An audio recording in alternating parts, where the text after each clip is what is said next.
বাংলাদেশের সাবেক প্রধানমন্ত্রী ও বিএনপি চেয়ারপারসন বেগম খালেদা জিয়ার জানাজা আজ বাদ জোহর দুপুর ২টার দিকে মানিক মিয়া এভিনিউয়ে অনুষ্ঠিত হবে। মানিক মিয়া এভিনিউর পশ্চিম প্রান্তে কফিন রাখা হবে। জাতীয় সংসদ ভবনের ভেতরের মাঠ, বাইরের অংশ এবং পুরো মানিক মিয়া এভিনিউ জুড়ে জানাজা অনুষ্ঠিত হবে। খালেদা জিয়ার জানাজা সুষ্ঠুভাবে সম্পন্ন করতে বেশ কিছু নির্দেশনা দিয়েছে ডিএমপি। জানাজা উপলক্ষে সুষ্ঠু ট্রাফিক ও নিরাপত্তা ব্যবস্থাপনার জন্য কিছু সড়কে যান চলাচল বন্ধ থাকবে, কিছু সড়কে সীমিত আকারে যান চলাচল করবে। মঙ্গলবার রাতে ডিএমপি এ সংক্রান্ত গণবিজ্ঞপ্তি জারি করেছে।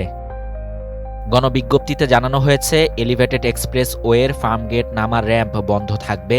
এছাড়া সোনারগাঁও মোড় থেকে ফার্মগেট ও বিজয় সরণি এলাকায় সীমিত যান চলাচল থাকবে। কাজী নজরুল ইসলাম এভিনিউ যথাসম্ভব পরিহারের অনুরোধ করা হয়েছে। মানিক মিয়া এভিনিউ ও এর আশপাশের বেশ কয়েকটি গুরুত্বপূর্ণ crossing, Farmgate police box, Farmgate Indira Road, Bijoy Sarani, Asad Gate, Rapa Plaza ও গণভবন ক্রসিংয়ে যান চলাচল সম্পূর্ণ বন্ধ থাকবে বলে জানানো হয়েছে।